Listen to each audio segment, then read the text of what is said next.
We'll guide you through how to export your Claude Chat effortlessly.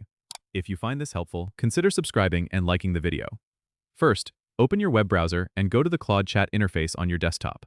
Once you're there, you'll want to locate the specific chat you wish to export. Now, look for the Options menu, which is typically represented by 3 horizontal dots in the top right corner of the chat window. Click on that, and a drop-down menu should appear.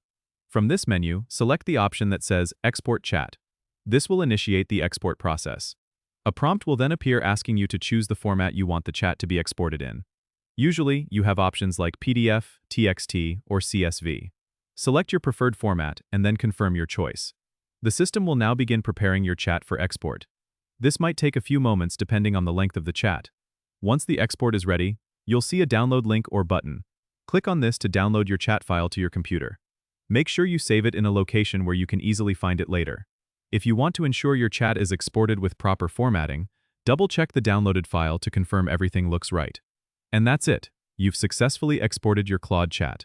This can be incredibly useful for keeping records or sharing conversations with others. Don't forget to subscribe and comment if this helped you out.